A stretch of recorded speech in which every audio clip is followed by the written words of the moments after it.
এই তৃণমূল সেই বিজেপি শিমুরালীতে এসে বললেন বাম নেতা বিমান বসু। এদিন রানাঘাট কেন্দ্রে কংগ্রেস সমর্থিত বাম প্রার্থী অলোকেশ দাস ও বনগাঁ কেন্দ্রে বাম সমর্থিত কংগ্রেস প্রার্থী প্রদীপ বিশ্বাসের সমর্থনে নির্বাচনী জনসভা অনুষ্ঠিত হয় নদিয়ার শিমুরালী তেঁতুলতলায়। সেই সভায় যোগ দিতে আসেন বাম নেতা বিমান বসু।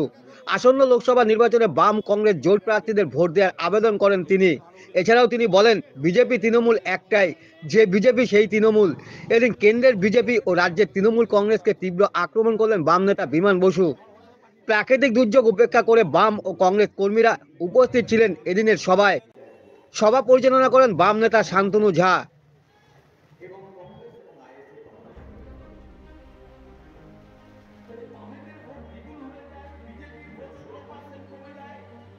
সমর্থিত জাতীয় কংগ্রেসের প্রার্থী প্রদীপ বিশ্বাস মহাশয়, তিনি এই তৃণমূল কংগ্রেস যারা বাহ্যাড়ম্বর করছে ব্যাপকভাবে, যারা প্রতিদিন অসংখ্য সভা করছে আর হেলিকপ্টারে করে এখান থেকে ওখানে যাচ্ছে, একই দিনে নানান জায়গায় প্রোগ্রাম করছে, করুক, কিন্তু তারা একটা জবাব দিতে পারবে কি?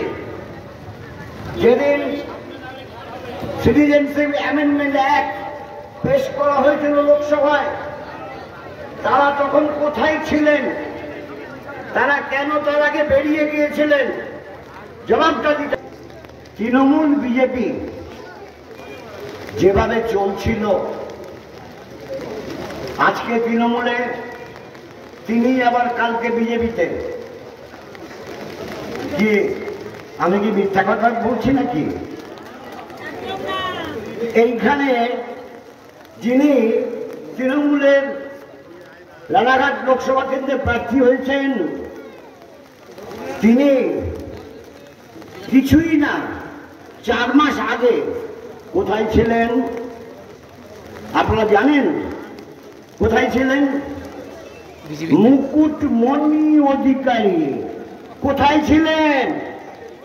বিজেপির বিধায়ক ছিলেন। আজকে বিজেপি, কালকে তৃণমূল, আর তারাই রাজ্যে একের পর এক নির্বাচনী প্রচারের ক্ষেত্রে দ্বিমেরু প্রচার করছিলেন, যেন দুইটা পক্ষ আছে। একথা আপনাদের পরিষ্কার বলে রাখি, এবার আর দুইটা পক্ষ না, এবার 3 পক্ষ, বাম ধর্মনিরপেক্ষ গোষ্ঠী আর তৃণমূল বিজেপি। কি আপনারা বলেন না আমি ঠিক করলাম? আমি কি ঠিক করছি নাকি?